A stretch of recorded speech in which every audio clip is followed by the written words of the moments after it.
You and your spouse make $200,000 a year combined. On paper, you are the absolute picture of the American dream. You did everything society asked of you. You got the degrees, you climbed the corporate ladder, you secured the dual-income household. It feels like a massive win. But then the weekend hits. You're exhausted. You look at your bank account and you realize something terrifying. Your mattress is destroying your back, and you desperately need a new one. Can you afford it? Technically, yes.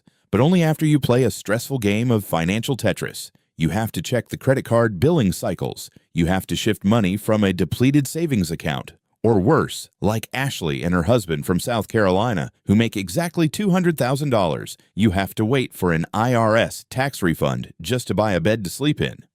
Why does a top 10% income feel like a paycheck-to-paycheck trap? Welcome to the reality of the modern two-income trap. By the end of this video, I am going to show you exactly why your household's second paycheck is mathematically worth less than minimum wage. I am going to expose the invisible equations draining your bank account and prove why the traditional financial advice of just budget better or stop buying coffee is actually destroying you. Society tells you a six-figure household means financial freedom. You're supposed to be building generational wealth, but the math says it's a poverty trap disguised as a promotion. You aren't crazy, you aren't lazy, and you aren't bad with money. Let's perform a brutal mathematical audit on exactly how the system is engineered to absorb your second paycheck before you even start your morning commute. And more importantly, how to build the digital leverage to hack your way out of it. The 1970s, LI. Politicians, financial gurus, and even your grandparents love to tell you that you're poorer than previous generations. They point back to the 1970s, claiming a traditional single-income family back then had vastly more money left over at the end of the month than you do today, with two incomes. They use this to sell you nostalgia, or worse, political anger. They tell you that dual-income families just doubled the purchasing power and ruined the housing market. But that narrative is built on a massive mathematical error. Let's look at the actual data. For decades, researchers relied on a flawed inflation metric called the CPIU. But when economists applied the correct updated metric, the CPIU-RS index, they discovered a shocking truth. A 1970s family actually had roughly 13% less purchasing power than previously claimed. Read that again. You do not have less real money today. In pure fiat terms, modern dual-earner families earn more. You literally have more purchasing power. So, where is the disconnect? For dual-income struggling families, why does it feel like you are constantly drowning? Why does a $150,000 or $200,000 household feel like it's one broken water heater away from total collapse? Because the true trap isn't an income problem, it's a structural margin problem. Modern society has structured its absolute non-negotiable fixed costs, housing, healthcare, and education, to explicitly require two incomes just to participate in the baseline economy. The system saw that households doubled their earning capacity, and the markets instantly absorbed that extra liquidity. You aren't starved for cash. You are starved for margin. Every single dollar of that second income is mathematically spoken for by the system before it ever hits your checking account. The brutal audit, taxes, and childcare. Let's reverse engineer your household and perform a brutal audit on the second paycheck. I'm a researcher and strategist, not your CPA. Run these numbers with a professional before making changes. Here is the exact math your HR department and corporate recruiters hide from you. Let's say the primary earner in your household brings in $97,000 a year. You feel like you're doing well, but things are tight. So the second spouse decides to re-enter the workforce for a $50,000 salary. You think you're adding $50,000 to your family's wealth. You aren't. Under the 2025 IRS rules, the married filing jointly 22% bracket applies to income over $96,950. Think about what that means mechanically. The alarm goes off at 6 a.m. Your spouse wakes up for their $50,000 job. But when they take that job, their income isn't taxed at the low foundational base rate. It is stacked directly on top of the primary earner's income. Every single dollar of that $50,000 is immediately hit with the 22% federal tax rate. Add the mandatory 7.65% for FICA. Add your state income taxes, which might be another 5%. Before their feet even touch the floor, before they even start the car to drive to that second job, 35% of that paycheck is mathematically gone, vanished.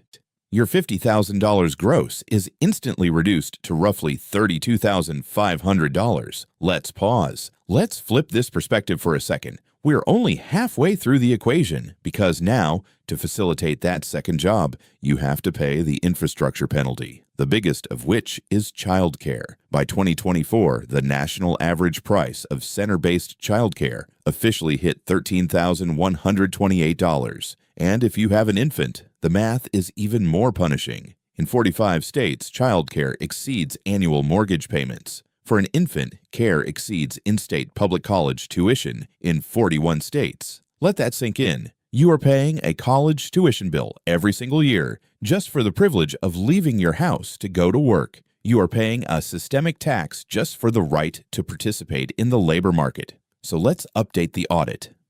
Your $50,000 salary became $32,500 after progressive tax stacking. Subtract the $13,128 for daycare. You are now left with $19,372. You haven't paid for the extra gas to commute. You haven't paid for the professional wardrobe. You haven't paid for the wear and tear on the second vehicle. When you factor in all the direct physical costs of employment, that second earner is functionally working 40 hours a week for pennies on the dollar. Shadow work and deprivation fatigue. So where's the rest of the money actually going? We haven't even touched the darkest, most insidious category of all. Shadow work. Your real hourly wage is a function of time, not just money. When both parents are working 45 hours a week, commuting for another 5 hours, and trying to manage a household, time drops to near absolute zero. Data shows consumers spend just 55 minutes per day on food preparation and cleanup. 55 minutes. You physically do not have the bandwidth to chop vegetables, slow roasted chicken, and scrub a kitchen after a 10-hour corporate shift and a miserable commute. So what happens? You pay the convenience tax. You buy the pre-cut fruit. You order the pre-prepared meal kits. You hit the drive-thru out of pure survival instinct. Consider William Lee, a hospital worker in New York. He recently paid $14 for a basic burger and fries at Wendy's. He explicitly noted that he usually cooks at home, but he didn't have time that day, so he suffered the financial cost. This isn't a luxury. This isn't you being irresponsible with money. It's a penalty for deprivation fatigue. It is the literal cost of buying back a fraction of your sanity.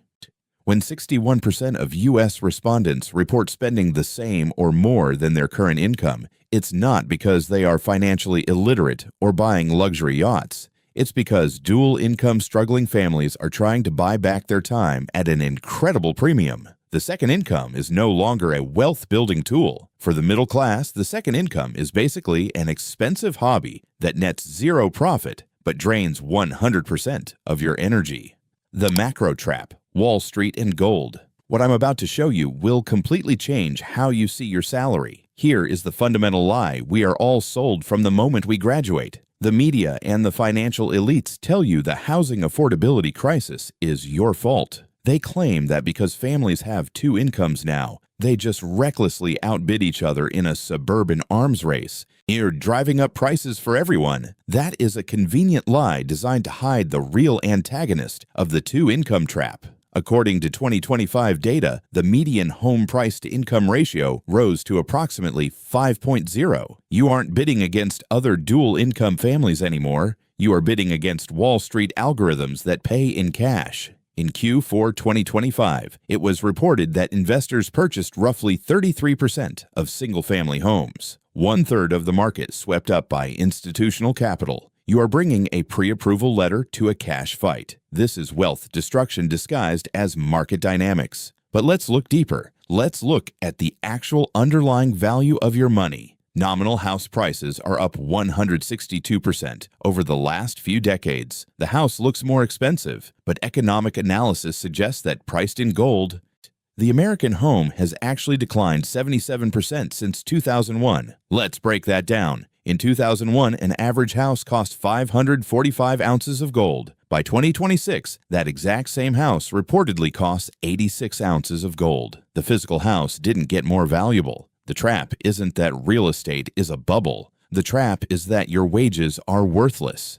The fiat currency you trade your time for is bleeding purchasing power every single second, while institutional capital buys up all the hard, tangible assets. Assets rise faster than wages. That's the real trap. You're running on a treadmill that is speeding up while the floor is falling out from underneath you. This mathematical squeeze eventually breaks the system. It has to. Total consumer bankruptcy filings reportedly jumped 11.8% to over 542,000 cases in 2025. And these aren't people losing their homes to foreclosure because they bought a mansion they couldn't afford. These are middle-class collapse 2026 bankruptcies. They are driven by massive, suffocating credit defaults on basic living essentials. Currently, 37% of Americans cannot afford an emergency expense over $400. Total outstanding credit card debt reached $1.21 trillion by mid-2025. We are seeing devastating stories of spouses hiding $30,000 in credit card debt from each other just to keep the lights on and the fridge full, desperately trying to roll unsecured grocery debt into a 30-year mortgage refinance. The hope spike and the bridge. If you feel sick right now, good. That means you see the system for what it is. But here is the part most people completely miss. This trap only works if you stay inside their system. The problem isn't that you need to work harder. The problem isn't that you need more income. The problem is that your second income is tied to time, taxes, and location. When you trade physical labor for a paycheck, you trigger the progressive tax stacking. When you have to physically commute to a location, you trigger the childcare penalty and the convenience spending. You cannot outwork this math. So the only mathematical escape route is an income source that isn't tied to those three things. An income source that ignores geography, scales infinitely, and doesn't require a babysitter. The architect's blueprint. You cannot budget your way out of a structural crisis. I am sharing the math behind these business models for educational purposes. Your results depend entirely on your execution. Some links below are affiliate links. Let me be perfectly clear. Cutting out your morning coffee will not fix a $13,000 childcare bill. Canceling Netflix will not outpace institutional housing investors. To escape the two-income trap, you need a one-income foundation strategy. You need to stop playing defense against a system designed to bankrupt you and start playing offense. This is why the middle class must pivot to zero-capital digital assets. I'm talking about leveraging AI tools and B2B SaaS affiliate systems. Why? Let's look at the math. A digital asset doesn't require a commute. It doesn't trigger progressive tax stacking on physical labor because you can structure it as an independent business entity, opening up legitimate tax strategies. And it absolutely does not require you to pay a daycare center $13,000 a year. You use AI automation to build pipelines in that narrow 55-minute window of free time you have. It requires intense front-loaded work. Yes, it is not a get-rich-quick scheme, but you are building leverage. You are building a system that scales without demanding your physical presence, allowing you to finally buy back your most valuable, non-renewable asset, your time. Remember that $200,000 couple waiting on a tax refund just to buy a mattress. That is what happens when you let the system dictate your fixed costs. That is what happens when you trade time for fiat currency in a game where Wall Street holds all the hard assets. This middle-class collapse 2026 is not a mistake. The two-income trap is a highly efficient wealth transfer from your labor to the top, disguised as the American dream. I want to see the real math. In the comments below, tell me what your household's second income is, and after taxes, childcare, and the commute, how much of it do you actually keep? Let's expose the math together. And if you are ready to stop bleeding money on vampire costs and want the exact step-by-step breakdown of how to build those digital assets, click the video on the screen right now. I'll show you the blueprint.